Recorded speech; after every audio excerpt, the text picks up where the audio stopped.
Ça, c'est les États-Unis aussi. C'est crade. Triple double. C'est ce qu'on prend, les gars. Ouais.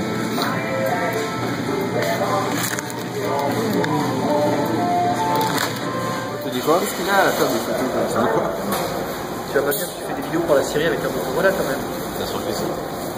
C'est une vidéo là? Ouais. Je souriais comme un con en attendant la photo. Non. Alors je sais que je vous avais promis cette vidéo si vous mettiez 5000 pouces bleus sur ma précédente vidéo. Sauf que l'algorithme YouTube a décidé du jour au lendemain de ne plus recommander mes vidéos, donc ça va être un peu plus compliqué. Alors comme c'est Noël et comme vous avez été très sage dans les commentaires, eh bien je me suis dit que j'allais user de mon grand cœur et vous offrir ces inédits de 2013 de la saison 2 de Rendez-vous une Tornado Alley. Alors je vous cache pas qu'il n'y aura pas les orages de l'année ou les super cellules de l'année, mais plus des petits instants de chasse, des petits instants du quotidien, et puis avec un petit peu d'orage quand même, je vous rassure. Ah et puis surtout, restez bien jusqu'à la fin, puisque je vais vous proposer un petit concours pour gagner un vrai cadeau physique. Ça je pense que ça peut vous intéresser aussi. En attendant, on regarde les images, c'est parti. Donc matinée bricolage dans la voiture. Donc ça c'est le pied pour l'ordinateur, donc si j'arrive à l'ouvrir, qui se fixe sur un pas de vis du siège, ici. Voilà. Donc là on est en train de démonter la voiture de location. Ouais. Je souhaiterais que tu ne fasses pas de bêtises, parce que c'est sur ma carte de crédit qui a retenu la caution de la voiture. Bon, j'ai déjà perdu une portière tout à l'heure, mais on va la retrouver. Alors ça c'est la première étape quand on arrive dans la Tornado Alley, il faut équiper un peu notre véhicule, installer tout le matériel, et il y a surtout ce système de fixation de l'ordinateur qui nous a posé souvent des soucis, parce que la fixation dépend à chaque fois du véhicule de location, c'est pas les mêmes vis, c'est pas les mêmes encoches, ça fonctionne pas pareil. Et pour ça, heureusement que Vincent est là, puisque avec mes niveaux de bricolage à moi, je pense qu'on aurait été vraiment dans la merde pour installer notre système.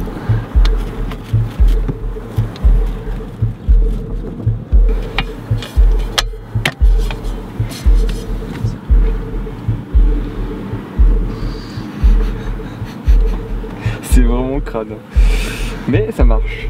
Bon, attention, hein, je me considère pas inutile pour autant, puisque moi je suis le préposé aux appels au SAV quand il y a des choses qui marchent pas. Yes, so this is a French name, Asselin, A-S-S-E-L-I-N.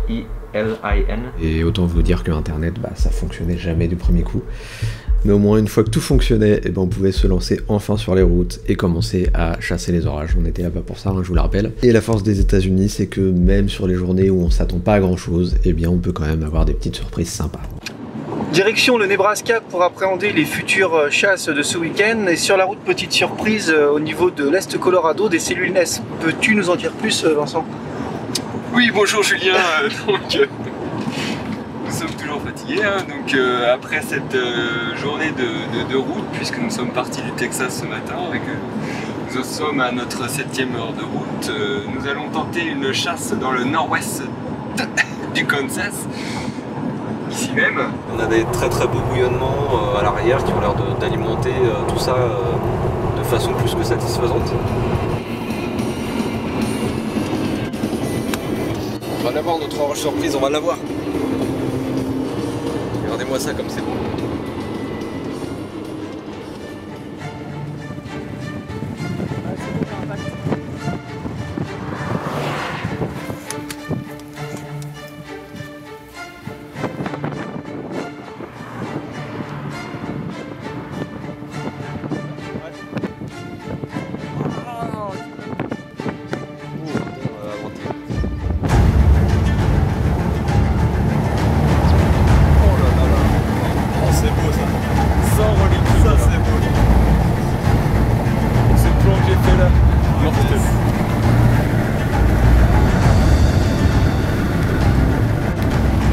Je pense que là on peut s'arrêter parce qu'on va avoir le vent sortant de la cellule.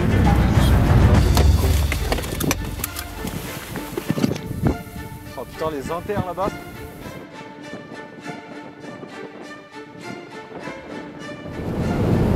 Et dire qu'on avait envisagé de rester tranquille à l'hôtel ce soir, se reposer. On n'est pas couché. C'est la règle d'or des orages américains. Quand on pense qu'on va être peinard pour le reste de la journée, généralement c'est là qu'ils se réactivent et qu'on a des orages de malade. De toute façon, je vous ai jamais mis dans la série toutes les soirées où on se faisait ravager par les orages une fois qu'on était arrivé à l'hôtel.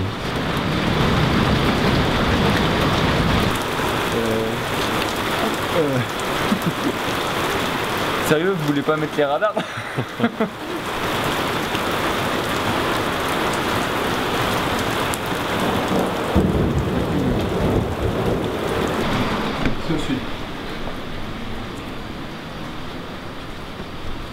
On est là, nous. Attends. Ah ouais, ok. On a bien fait de jeter un coup d'œil quand même. On est ici. Je crois qu'ils viennent juste de le mettre un peu en endroit. Eh ben. Bonjour.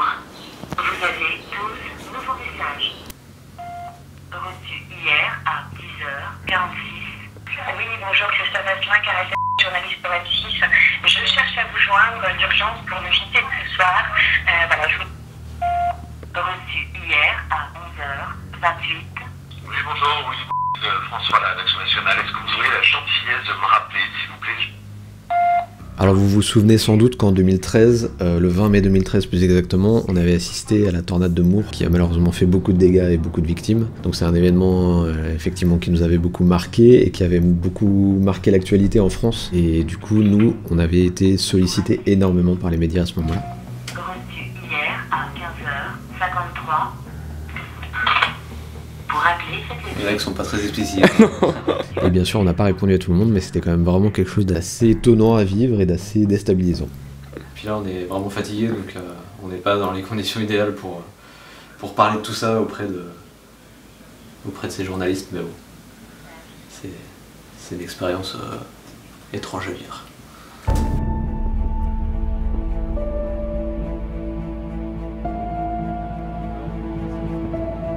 Et là on voit qu'il y a quand même un paquet de congestus là qui...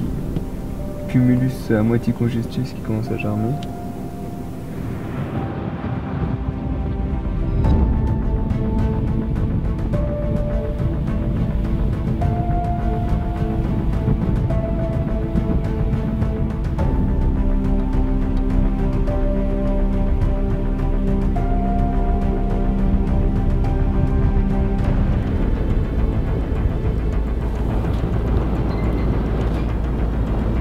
Elle commence à s'enrouler, regarde. Ah, c'est bon ça.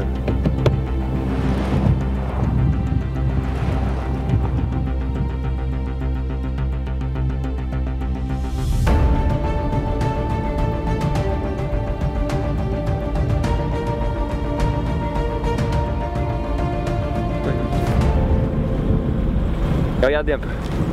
Julien.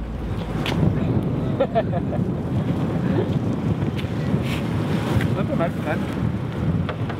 Petite moisson. En fait, cette journée-là nous a bien rappelé justement que même si les tornades font parfois des dégâts, la plupart du temps, nos journées de chasse, c'est quand même vraiment perdu au milieu de rien.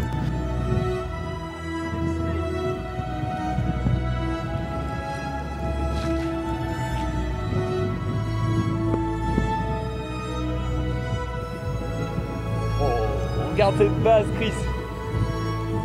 Comment elle s'appelle ça?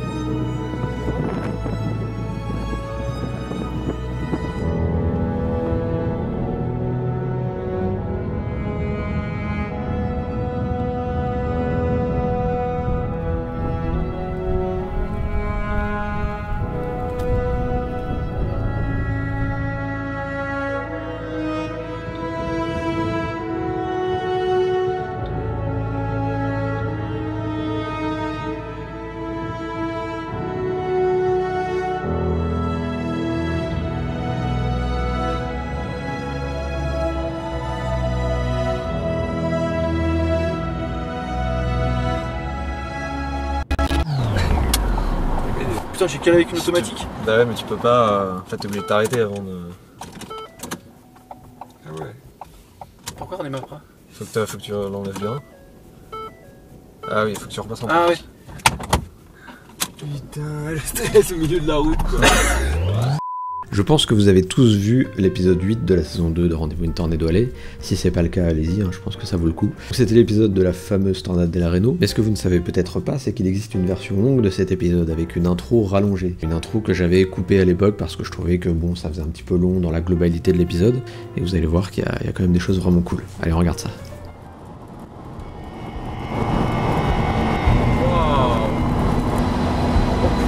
est belle. Oh, c'est très joli là. Et en fin d'après-midi, là, on a une énième super cellule qui se met en place. Là, on arrive tout de suite sur elle, en arrivant par le sud, sur l'Interstate 35. On sort tout de suite de l'autoroute pour se poser. On a vraiment une super cellule, une structure magnifique, avec à l'avant un amoncellement de couches, comme un Arcus multicouche, mais triple XL.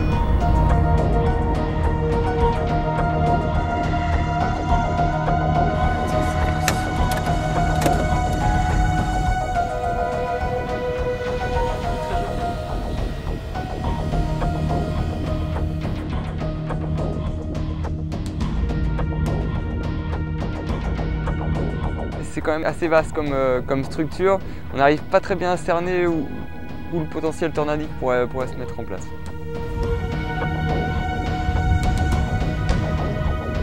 On part se replacer un peu plus à l'est et là on s'arrête puisque à nouveau une zone un peu turbulente avec peut-être un nuage mûr est en train de se réorganiser.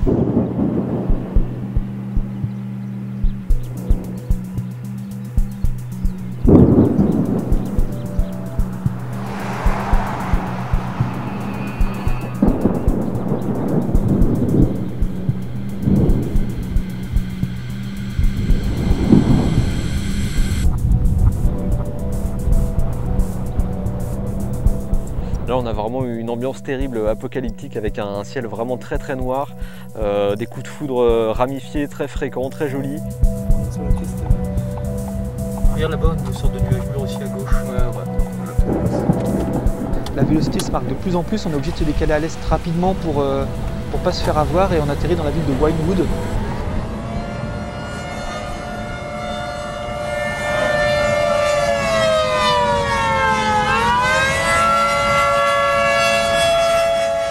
Bon, et puis la suite, vous la connaissez, hein, c'est là que commence officiellement l'épisode 8.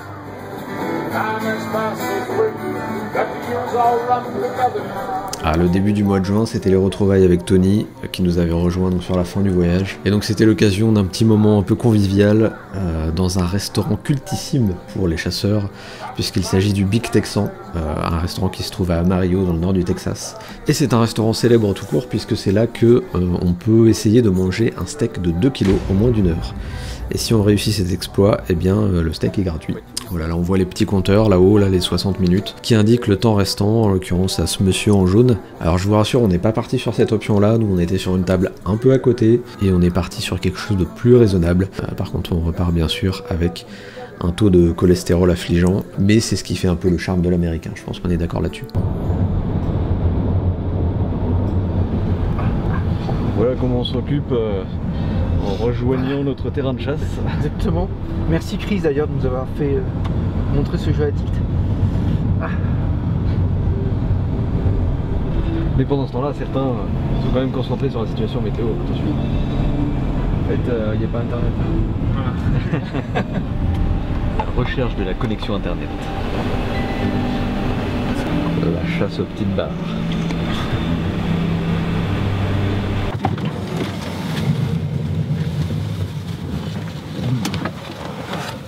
À la base, la paire de là,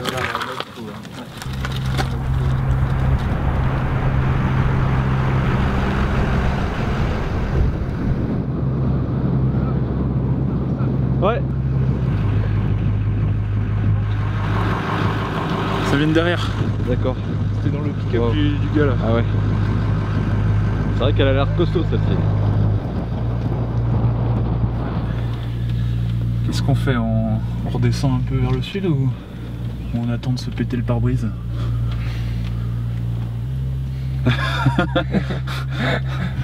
Ça fait que 2 jours qu'on a la voiture. Ah, la rafale arrive.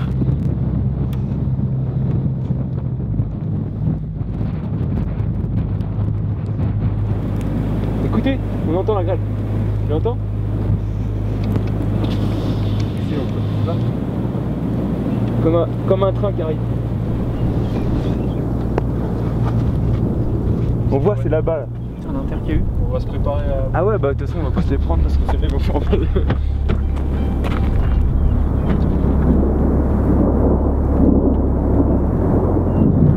Comme un tuba devant. Ah ouais, là je suis chaud là. Je vais dire, ça va démarrer au quart de tour. Vache, pourri quoi. Putain, si on est bloqué entre une tornade et la grêle. Oh, j'en ai entendu un tomber. On regarde sur la route. Oh oui, Oh, il est gros celui-là. on est derrière, ça y va. Putain, ouais, ça commence à tomber. Putain, ça casse. Ça veut pas péter. Oh putain, la chance. Vas-y, mets la main, je sais pas, mais un truc. Ils sont énormes, on les voit tomber derrière. Cassos. En plein Le sud. mec avec son 4x4 de chez lui, il se part au taquet aussi. Oh putain, il y en a qui tombent devant. Je me casse de ce lieu là. Oh putain, ils sont gros, ils sont gros. Non, on veut pas reperdre le pare-brise. Oh la tête, c'est qui est tombé dedans. Voilà, oh la vache, c'est costaud. Là, cette technique de mettre son poing comme ça sur le pare-brise, ça permet normalement d'éviter que les impacts de grêle fissurent trop le pare-brise. A priori, c'est assez efficace, donc c'est vrai que nous, on a commencé à employer cette méthode assez souvent, surtout après quelques mésaventures à ce niveau-là.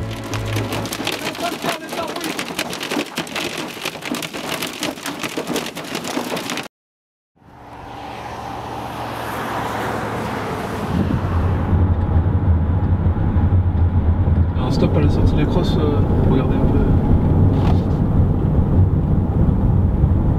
Après, bon, on n'est pas tous en même temps. Il y a une tornade qui commence à descendre.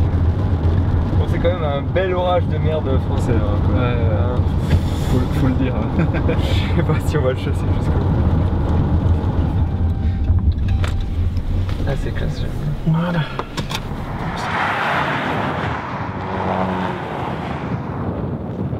Pas doucement ici.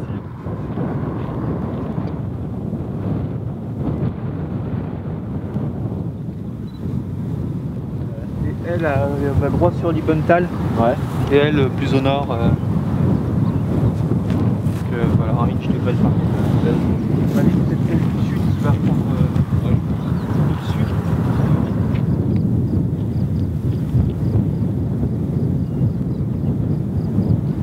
Donc ce qu'on craignait sur la situation du jour est un peu en train d'arriver, c'est-à-dire que les cellules, au lieu de rester isolées, forment très rapidement une ligne, elles se soudent entre elles et ça amenuise considérablement le risque de tornade.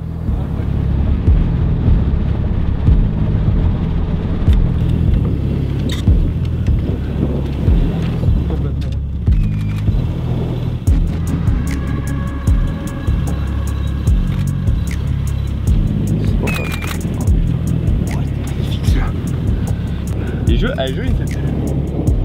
Elle est classe. C'est là, tu vois bien.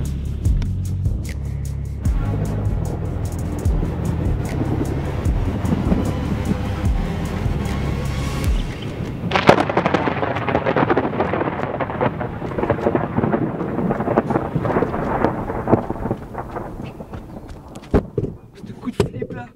Oh là là, il est vraiment pas tombé loin. Vite. Il m'a déchiré une oreille. Et je l'ai en vidéo. Voilà, on dirait que c'est beau, mais en fait c'est moche. Cette journée du 8 juin, c'était notre dernière chasse à 4. Après, Julien et Vincent reprenaient l'avion vers la France, tandis que Tony et moi, on a terminé le voyage pendant encore 2 petites semaines dans les Grandes Plaines. Très belle route sélectionnée par notre pilote du jour. Ah ouais, elle est bien, elle trace tout droit. C'est ton GPS aussi, il tombe sur des trucs là. Ça rappelle un peu les chemins de campagne français. Oh. Je crois qu'on a touché. Ah, tu vas voir la barrière, Chris? Tout ça pour arriver à un cul-de-sac. Super. Putain. Merci GPS. Hein. Oui, c'est toujours la faute de la machine. Allez, on va la refaire dans l'autre sens. On aime tellement.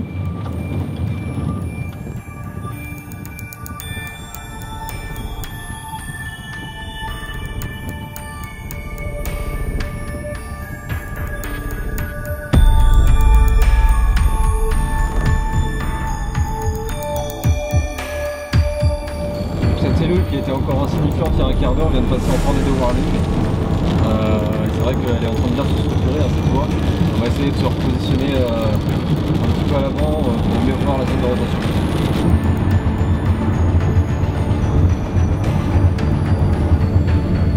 De la rotation là-dessus. Très bien placé.